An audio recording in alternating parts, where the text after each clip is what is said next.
Welcome back, everybody, to Blast the Process 3. We are on the final day of our marathon hosted on the ESA channel, supporting Save the Children. I'll be your host for the next few hours. I'm Adrian. And right now, we have Earthworm Jim, 20% normal, run by Athens. Hey, everyone. Whenever you're ready, we can count down. Okay, I'm ready. All right. You want to count down or should I? I don't mind. Okay. 3, 2... Okay, I went to the demo, hold on. Oh, one. False alarm. False start. There we go. Okay. 3, 2, 1, go. Good luck.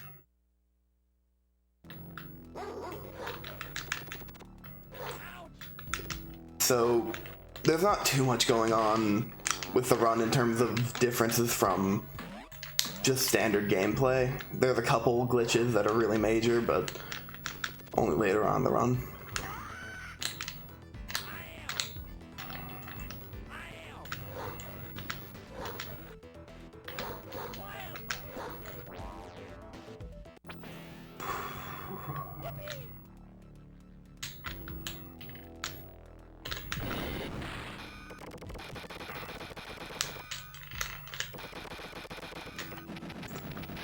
There's this junk thing, and Chuck, and the stages.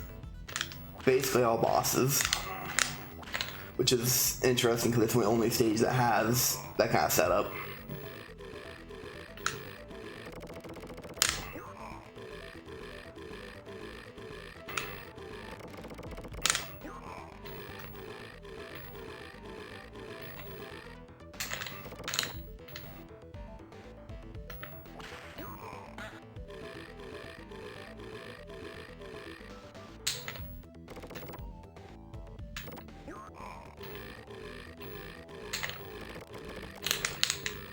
There we go.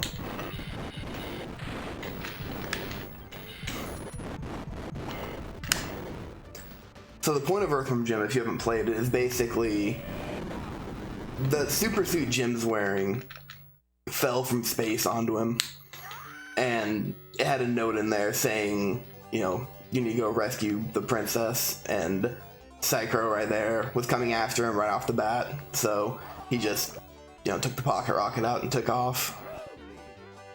And that's where the game starts. So not much of a story.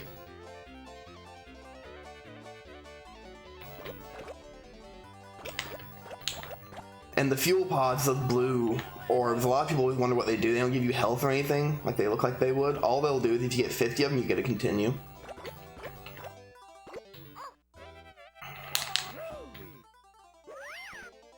And the electricity looking ones are shield orbs.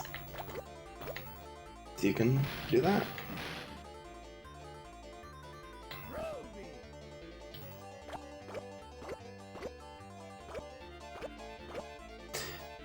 And so what these are supposed to be is you flying from one world to the next, which is a cool concept, but kind of boring-ish in practice.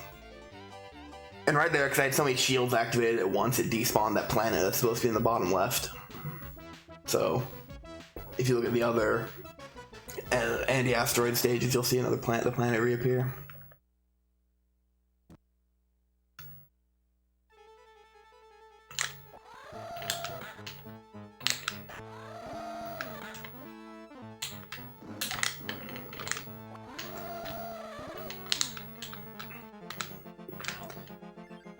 So stage 2 is on planet Heck. You can see Evil the Cat in the background dancing around.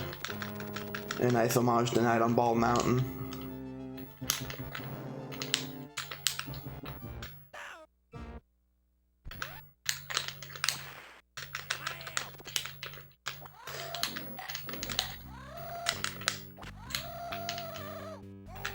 And so that jump right there is basically the tops of the gates have damage boxes, and you can just barely get on top of them. So when you whip it to go up, you can actually use it to just jump to the floor.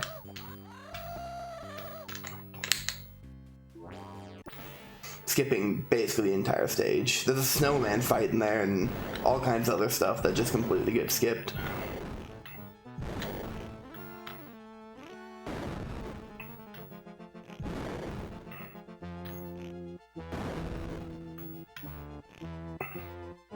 now Evil got you out of the suit somehow, so you have to wait for him to shoot his platform down so you can get back in.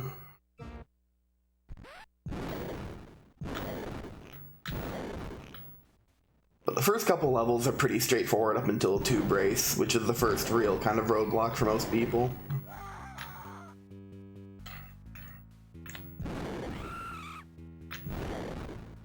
Should come down. There we go.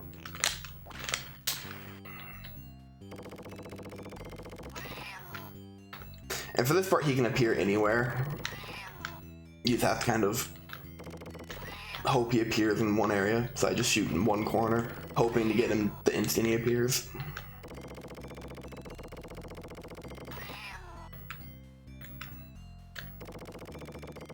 Like that. And of course, since he's a cat, you have to get rid of all 9 of his lives. In the special edition, you can hear Doug TenNapel, the creator of Earthworm Jim, voicing him saying 1, 2, 3, counting up to 9. It's a nice little touch they added.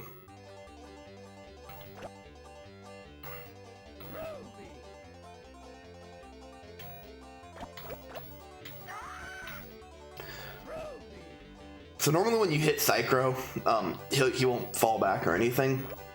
He'll just kind of get bounced around until he hits into a rock, at which point then he'll bounce back.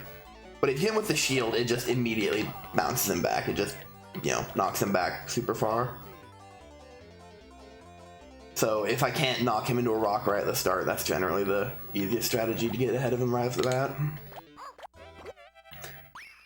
And just for safety, I'm going to collect 50 fuel pods here and get a continue.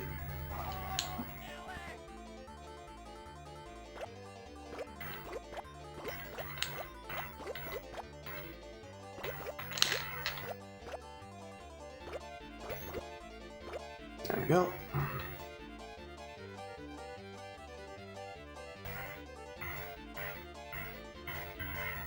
So there's the planet that should be there at the end of every stage.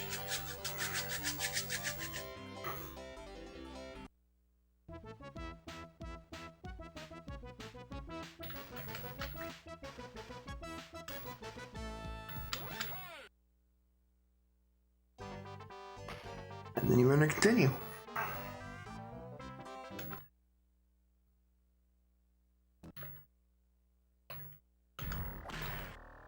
So here's the first real stumbling block for most people, is getting through down the tubes. Not necessarily because it's a super difficult stage, it's because of the pod section coming up.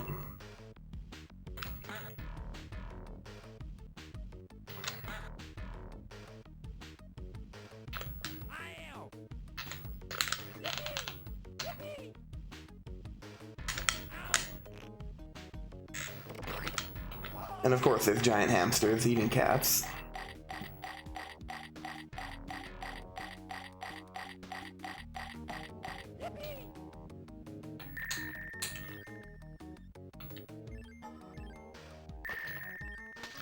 Okay, let's get my health.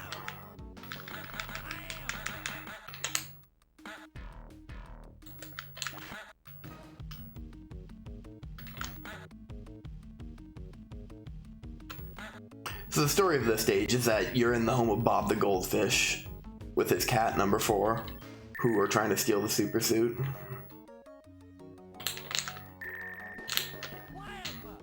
And here's the first pod section. This one's not too bad because it has those air nozzles that fill you back up to 30. How am I gonna get this one? It's entirely possible to do it without losing or getting any air nozzles, but there we go. There's no real reason to do that there. And the reason for that plasma is because if you don't get it, that cat will always hit you. It's not possible to get past him without a plasma.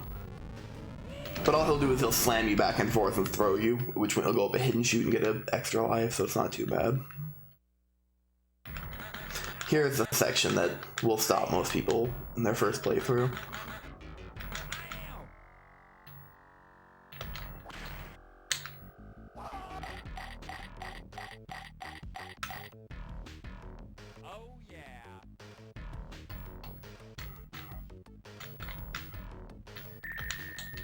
There we go. For some reason, most of them have a pretty big hitbox, except for this one.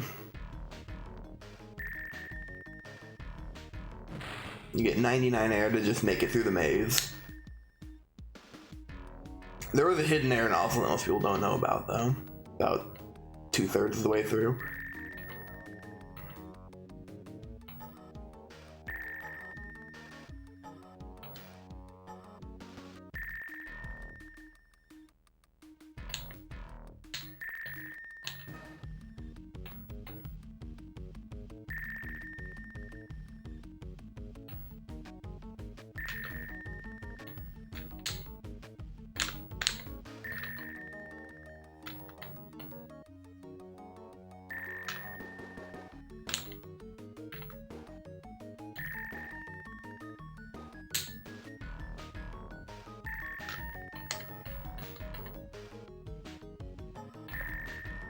So that was pretty good through there. The fastest I've ever seen is at 51 on the air nozzle, but that was pretty close. 49 is really good.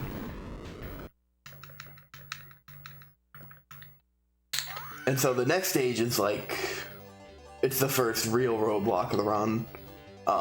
As a speed run would be not a problem. Optimally, all 3 rounds are about a 30-second stage. Every mistake costs about 15 seconds. So there's no real setup for anything. It's all just kind of, you just gotta get it.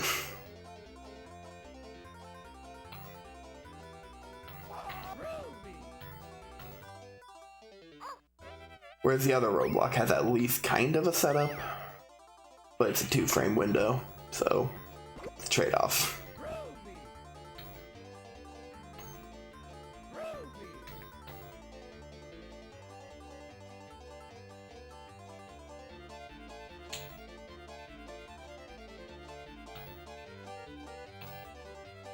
Okay.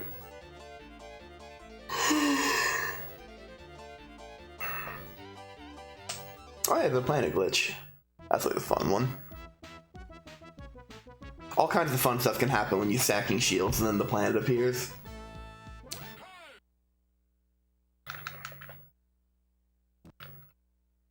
Okay.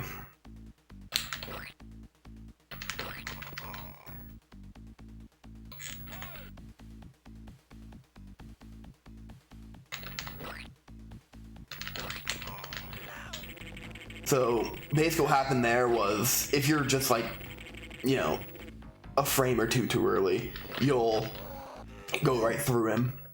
And if you're too late, it won't work. So the timing's really tight. Ideally it'll, oh, this is gonna be good. This is a cool glitch. I haven't been able to show that off in a long time. Basically, if you die at the same time he dies, it'll glitch out like that. Oh, that was almost it. He's probably about 1 hit away, yeah. 1 hit away from death. But the goal of that is that you can kill him as soon as it drops once. There we go. So not too bad, but you can finish it all on that very first drop every time, which is the 3-round 1 drop. Very difficult.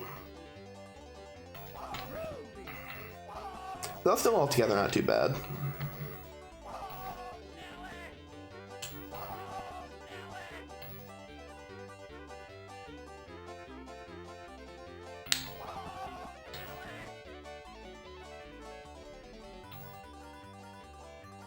Then next up we have the longest stage, level 5, due mostly to the mesh ball section. Actually, it just has a lot of sections, really. It has 4 different parts.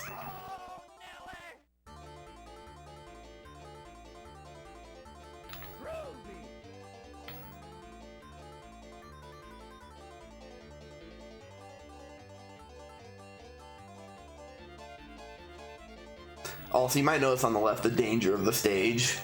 Psycrow has insane rubber banding. He's always... Basically, if you take any hit, he'll appear on screen. And if he's on screen when you hit the finish line, it counts as his win. Like, he has to be entirely off screen for it to be your win. So if you get hit right near the end, it's over. And then you have to go fight him.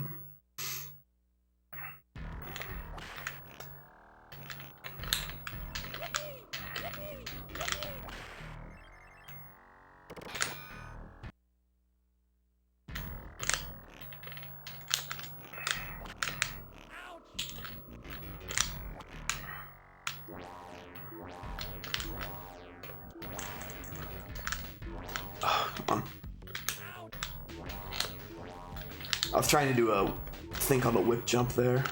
You can kind of see the animation tweak out like that. There's a special kind of jump you can do off of a whip hook like that that lands over a platform, where you can basically do a mid-air jump when you normally shouldn't be able to. And here's the mesh ball section. You can't really see them because they're dying really quickly, but those amoeba keep coming out of the chutes. But it's a set pattern, so it's, once you figure out the pattern, it's not too difficult.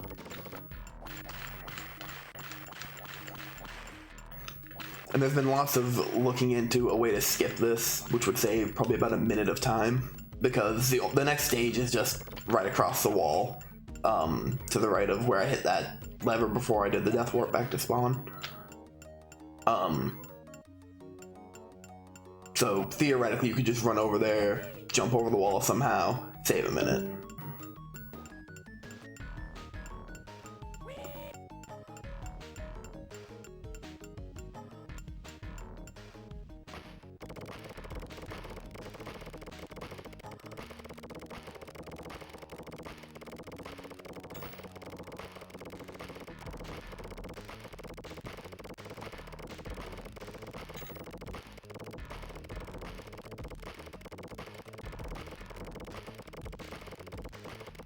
There we go.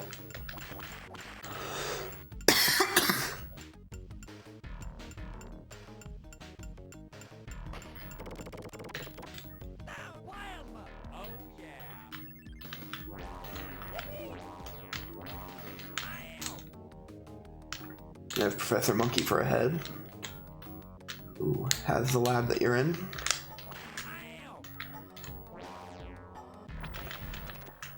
Who's the creator of the super suit you're wearing?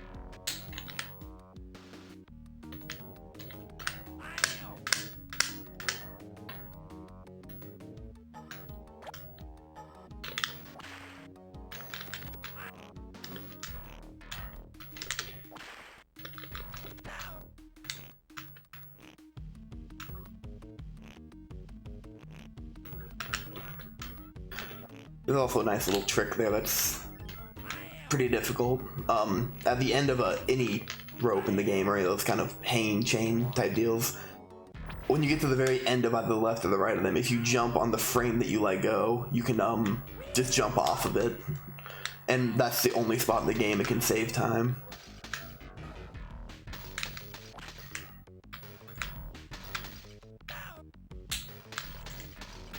There's only, I think, one other place it can even really be used effectively, which is in Buttville at the end, but it doesn't really save any time.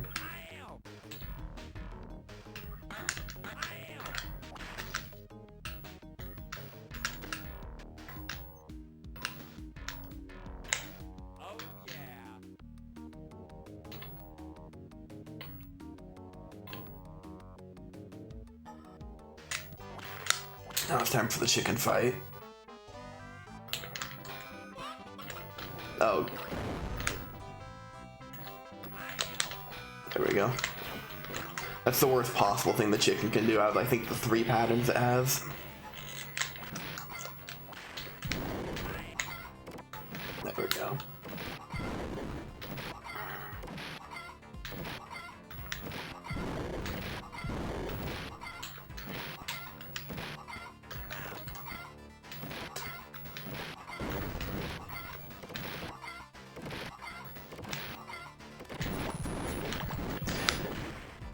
So the chicken fight's not too hard, because once you figure out how to loop it like that, it's not too bad. This might work. Let's see. Yeah, it did. Okay, normally you can't get that booster I just got. Normally Psycrow will get it, but if you take the first booster late and stay to the left, you can manipulate his position to get him to just barely miss it. This is normally the second one, or the second one you get.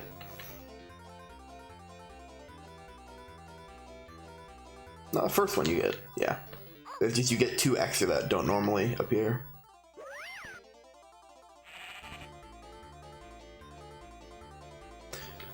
And so the next stage has the other really, really difficult game-breaking trick in it, the Peter despawn, which is a 2-frame window with the setup normally a 1-frame window, where you basically have to run off screen and despawn an enemy as it grabs Peter, and it'll just pull him out of the world because he's in some flux state.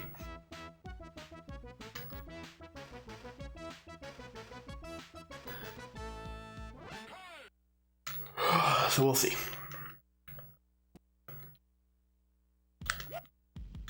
Maybe.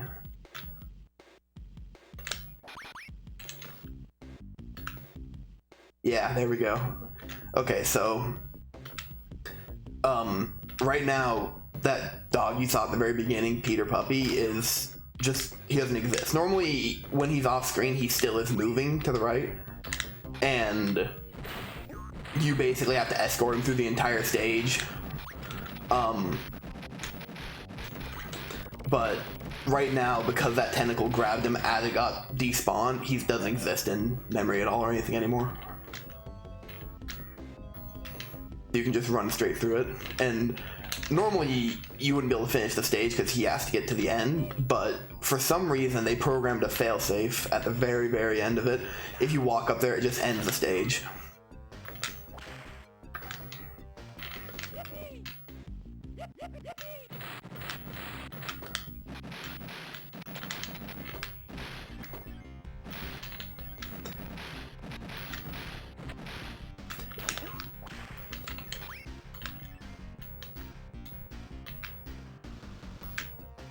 And some of the tentacles don't spawn in fast enough to even be able to hit you. There we go. Okay, I should be all set for the rest of it. The only downside of the Peter despawn is if you die, Peter respawns.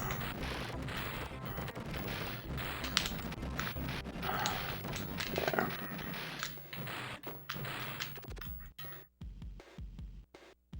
There is a strategy where you can whip that tentacle, but it's a difficult shot to make, and you almost fall in the pit every time you do it, so it's not really worth it to do unless you're like on pace for record kind of run status.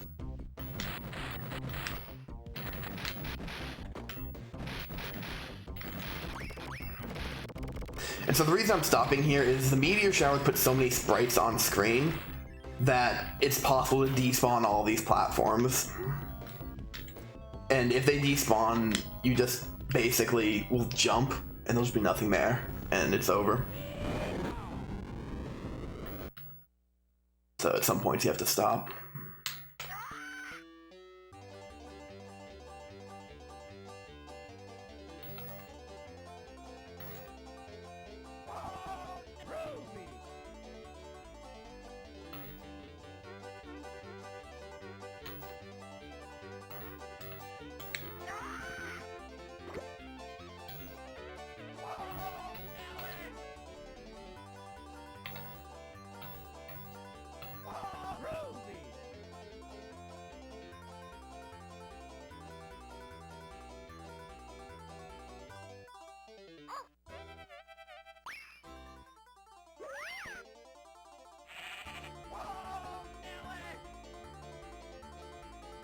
Also, just to say, the anti-asteroids are completely fixed, but like there's not really a route, like an optimal route through them. I mean, there might be, but if you don't get hit every route's an optimal route.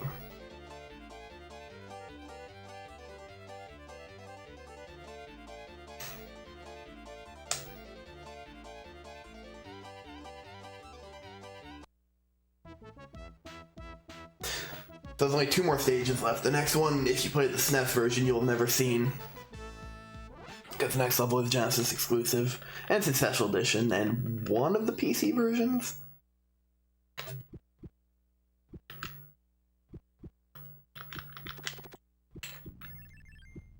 It's also it's a really odd stage. The damage values of all the enemies are different. It's the only stage like that.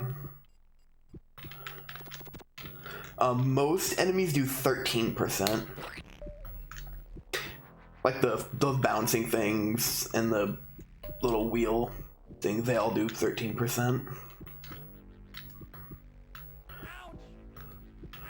Right there, yeah.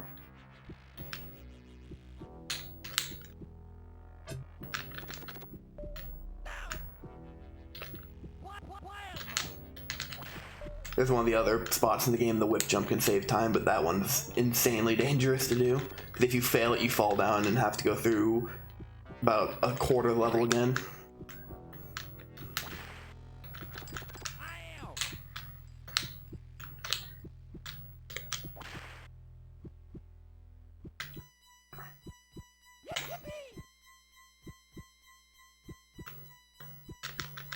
Just jump over the wall. There we go. And there's Dr. Waddenham.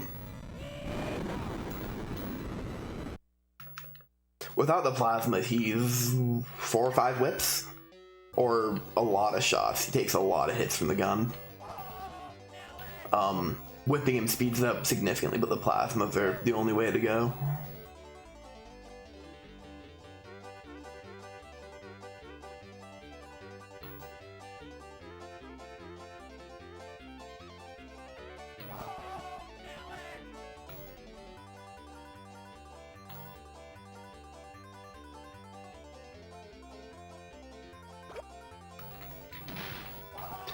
So what happened right there was, you might have noticed the shield counter decremented by 1. A lot of the times when you're playing, there's so many asteroids on screen and, you know, fuel pods, all kinds of stuff, that when you activate a shield, it'll overflow the sprite limit and it just won't display. And so you'll have a shield on, but it'll be invisible. It's already gone now, but right there I activated the shield and then went through the Meteor. And got that booster.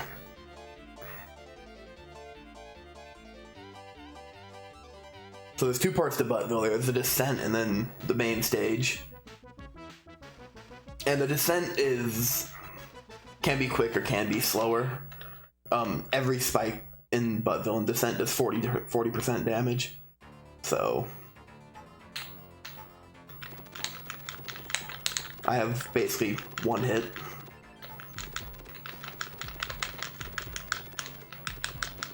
There we go, perfect. Going a little faster, but... And here's the main stage.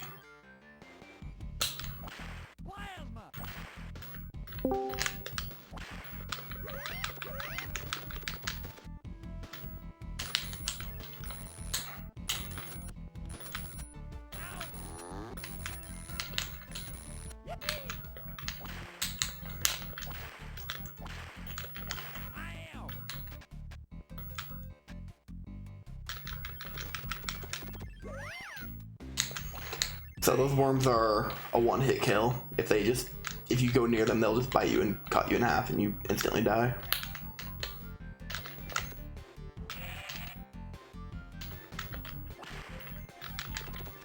Okay. Time's gonna be coming up shortly.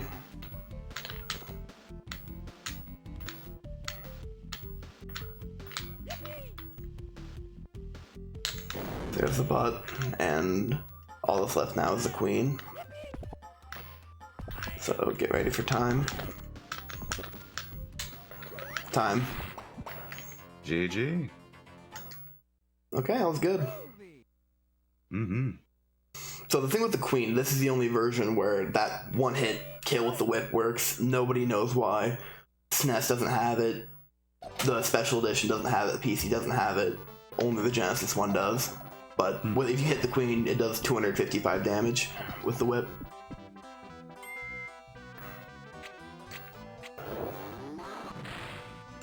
And there's the ending. Right. What was the time? 29:20. That's a really good time, yeah. Mm-hmm. It's up 30.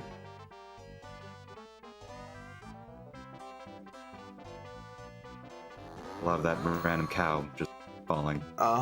It's supposed to be the same cow you launched at the very beginning. Oh. It you all see, comes together. Yeah, you see it throughout a couple stages. All right, well, thank you so much for the run. Anything else you have to say? Not particularly, no. It was a fun time.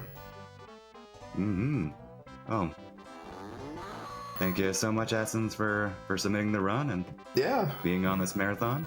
Yeah, thanks for having me. And up next on Blast the Process 3, we have Dynamite Heady, Any% by Okamikaze. So stay tuned, everyone.